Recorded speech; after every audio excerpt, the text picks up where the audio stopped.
Hello दोस्तों, कैसे हैं आप सब। हमारी कहानियाँ देखने के लिए हमारे चैनल को सब्सक्राइब कीजिए और हाँ, बेल आइकॉन पर क्लिक करना मत भूलिएगा। रात के 12 बज रहे थे, लेकिन 21 साल के हरीश की आंखों से नींद कोसों दूर थी। वो इधर उधर करवटें बदल रहा था और काम्या के बारे में सोच रहा था। फिर उसने अपना मोबाइल निकाला और मोबाइल की गैलरी में काम्या की तस्वीर को जूम करके देखने लगा। जैसे जैसे काम्या की तस्वीर बड़ी और नजदीक होती जा रही थी, उसकी सांसें तेज हो रही थी और दिल की धड़कन भी बढ़ रही थी। उफ, कोई इतना खूबसूरत कैसे हो सकता है। ऐसा लगता है कि ईश्वर ने टाइम निकालकर इन्हें बनाया है। काश ये हमेशा के लिए मेरी हो जाए। काम्या के बारे में सोचते हुए हरीश को कब नींद आ गई, उसे पता ही नहीं चला। 35 साल की काम्या बहुत ही खूबसूरत थी। उसका गोरा रंग, घुंघराले काले बाल और बड़ी बड़ी आंखें। जो भी उसे देखता देखता ही रह जाता। माँ, मैं कॉलेज जा रही हूँ। आज कॉलेज में कुछ जरूरी मीटिंग है, इसलिए जल्दी पहुँचना होगा। अरे नाश्ता तो कर ले। माँ, मैंने चाय पी ली है, कैंटीन में कुछ खा लूंगी। काम्या अपनी माँ के साथ दिल्ली में रहती है। काम्या ने अब तक शादी नहीं की थी। वो दिल्ली के ही एक कॉलेज में इकोनॉमिक्स की प्रोफेसर थी। अपने सब्जेक्ट में वो बहुत ही माहिर थी, इसलिए कॉलेज के प्रोफेसर के साथ साथ स्टूडेंट्स भी उसे बहुत मानते थे। काम्या आज भी अपने स्टूडेंट्स की क्लास ले रही थी। उन्हीं स्टूडेंट्स में हरीश भी था, जो उसे घूर घूर कर देख रहा था और मन ही मन उनके बारे में कुछ सोच रहा था। इकोनॉमिक्स जैसे बोरिंग सब्जेक्ट्स को भी काम्या मैम कितना इंटरेस्टिंग बना देती है। ये खुद भी तो इतनी इंटरेस्टिंग है कि इनसे पीछा छुड़ाना मुश्किल हो जाता है। हरीश काम्या मैम के ख्यालों में खोया हुआ था। तभी काम्या ने उससे एक सवाल पूछा। अब हरीश का ध्यान उनकी पढ़ाई पर रहता तब तो वो जवाब देता। उसका ध्यान तो काम्या मैम पर था। हरीश, क्या बात है, तुम्हारा ध्यान कहाँ रहता है? मैं जब भी तुमसे कोई सवाल पूछती हूँ तुम इधर उधर देखने लगते हो। वो मैम, मैं इधर उधर नहीं देख रहा था, मैं तो आपको ही देख रहा था। आपसे नजर हटती कहाँ है मैम? उसके ऐसा कहते ही पूरी क्लास हंस पड़ी। हरीश, ये तुम क्या कह रहे हो? मैम की डांट सुनते ही हरीश को अपनी गलती का एहसास हुआ और उसने अपनी बात को बदलते हुए कहा, सॉरी मैम, मेरा मतलब वो नहीं था। मैं तो ये कहना चाह रहा था कि आप इतना अच्छा पढ़ाती हैं कि कोई कहीं और कैसे ध्यान दे सकता है। अच्छा ठीक है, तो फिर मेरे सवाल का जवाब दो। उसी दिन की बात है, लंच का समय खत्म हो गया था। हरीश स्टाफ रूम के बाहर काम्या मैम का ही इंतजार कर रहा था। जैसे ही मैम स्टाफ रूम से निकलकर दूसरे क्लास की ओर बढ़ी, पीछे से हरीश ने उन्हें टोकते हुए कहा, एक्सक्यूज मी मैम। हरीश, तुम यहाँ? तुम्हें तो अपनी क्लास में होना चाहिए। मैम, वो मुझे आपसे कुछ बात करनी थी। मुझसे? हाँ बोलो, क्या बात है? उसके बाद हरीश ने डरते डरते धीमे से काम्या मैम से कहा, मैम, मैं आपसे ट्यूशन पढ़ना चाहता हूँ। ट्यूशन? पर मैं तो ट्यूशन नहीं पढ़ाती। तुम्हें कोई भी प्रॉब्लम है तो तुम मुझसे यही पूछ लो, मैं उसका सोल्यूशन दे दूंगी। सॉरी मैम, लेकिन यहाँ इतने सारे स्टूडेंट्स होते हैं कि मैं पूछ ही नहीं पाता, और कभी कभी तो लगता है कि कहीं मेरे किसी क्वेश्चन पर वो हंस ना दें। अरे ये क्या बात हुई? क्वेश्चन पूछने पर कोई क्यों हंसेगा? जितनी मर्जी है और सब्जेक्ट से रिलेटेड जो भी सवाल है तुम पूछो। एक बार नहीं, बार बार पूछो, लेकिन ट्यूशन के लिए मुझसे मत कहो। लेकिन हरीश अपनी जिद पर अड़ा रहा और काम्या को इमोशनली ब्लैकमेल करने लगा। मैम, मेरा इकोनॉमिक्स बहुत ही कमजोर है। मुझे लगता है कि मैं इसमें फेल हो जाऊंगा। अगर मैं फेल हो गया तो पूरे कॉलेज और घर वालों के सामने मेरी नाक कट जाएगी। मैम, मेरे पापा किसान हैं। बहुत ही मेहनत से वो मुझे और मेरी बहन को कॉलेज में पढ़ा रहे हैं। उन्हें हम दोनों से बहुत सारी उम्मीदें हैं। अगर मैं फेल हो गया तो वो टूट जाएंगे मैम। ये कहते हुए हरीश रोने लगा। हालांकि उसके आंसू घड़ियाली थे और वो किसी तरह काम्या के घर जाना चाहता था, ताकि वो काम्या मैम के साथ अकेले में कुछ समय बिता सके, उन्हें देख सके, उन्हें महसूस कर सके और एक दिन अपने दिल की बात उनसे कह सके। लेकिन काम्या को इस बात का कहाँ पता था।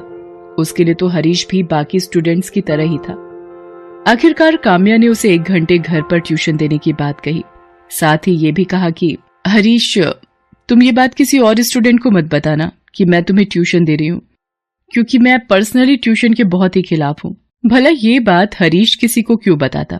हरीश अगले दिन से ही काम्या मैम के घर ट्यूशन पढ़ने जाने लगा। हरीश को काम्या के घर जाते हुए 1 हफ्ते हो गए थे।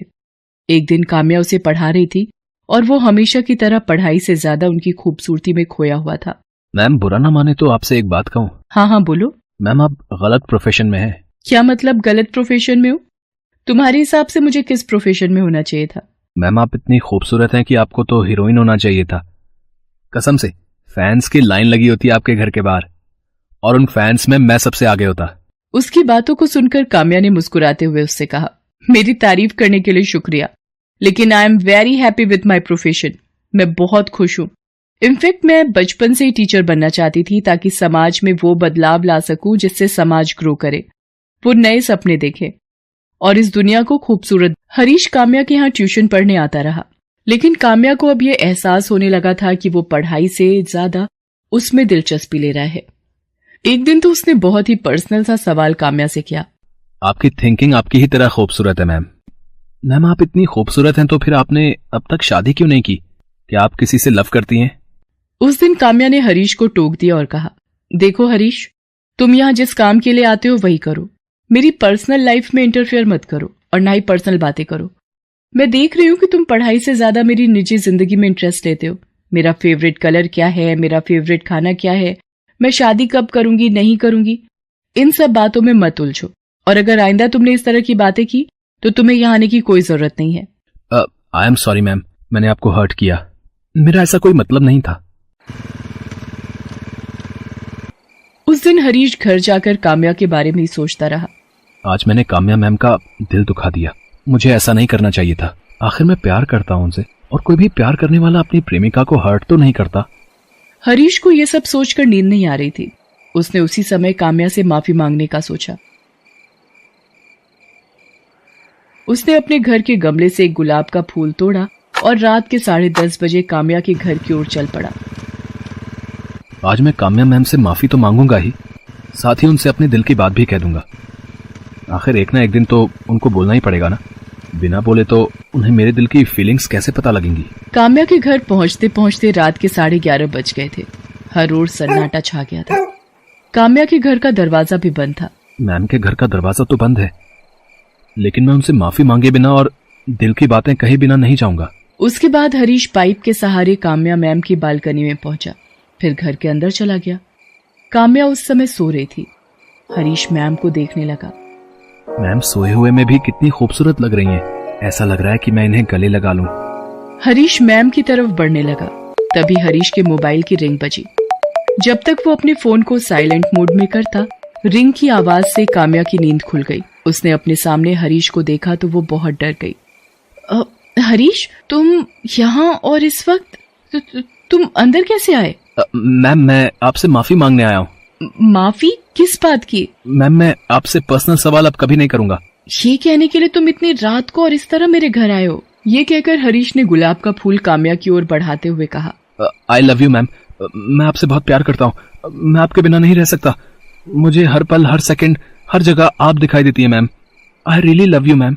ये सब क्या बकवास है हरीश? तुम होश में तो हो? तुम्हें पता है तुम क्या कह रहे हो? ये कहकर हरीश काम्या की ओर एक बार फिर से बढ़ा। Stop, I said stop.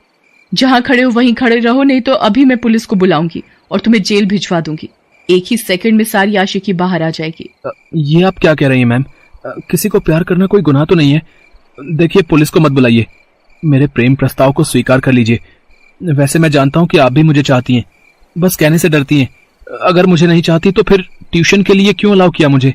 Harish, तुम्हें अच्छे से पता है कि ट्यूशन के लिए मैंने क्यों अलाउ किया, लेकिन लगता है मैंने सच में बहुत बड़ी गलती कर दी है। नहीं मैम, आपने कोई गलती नहीं की है। गलती तो मैंने की है आपसे प्यार करके। पता नहीं इस दुनिया में प्यार को इस नजर से क्यों देखा जाता है। सभी कहते हैं कि एक दूसरे से प्यार करो, फिर कंडीशन लगाने लगते हैं। प्यार कंडीशन से नहीं होता है, लेकिन उसकी सीमाएं तय हैं हरीश। मान लो कल को कोई इस तरह तुम्हारी बहन के कमरे में घुस जाए और उससे बदतमीजी करे, उसे जबरदस्ती प्रेम प्रस्ताव दे दो, तुम क्या करोगे? कोई मेरी बहन के कमरे में घुसेगा तो मैं उसे जान से मार दूंगा। अपनी बहन पर बात आई तो उसे जान से मारने लगे। मैं भी तो किसी की बहन हूँ, बेटी हूँ। बोलो मैं क्या करूँ? मैं भी मार दूं तुम्हें जान से, या तुम पर केस करके तुम्हें जेल भिजवा दूं? क्यों अपने परिवार की इज्जत मिट्टी में मिलाने पर तुले हो? हरीश, ये पढ़ने का समय है, करियर बनाने का समय है। उस पर ध्यान दो और कभी भी सीमाओं को मत लांघो। काम्या की बात धीरे धीरे हरीश को समझ में आने लगी। उसे अपनी गलती का एहसास हो गया। उसने काम्या से माफी मांग ली और वापस लौट गया। उस दिन के बाद उसने अपनी पढ़ाई पर फोकस करना शुरू किया और जल्द ही उसकी गिनती अच्छे और इंटेलिजेंट स्टूडेंट के रूप में होने लगी। हेलो दोस्तों, कैसे हैं आप सब? हमारी कहानियां देखने के लिए हमारे चैनल को सब्सक्राइब कीजिए और हाँ, बेल आइकॉन पर क्लिक करना मत भूलिएगा।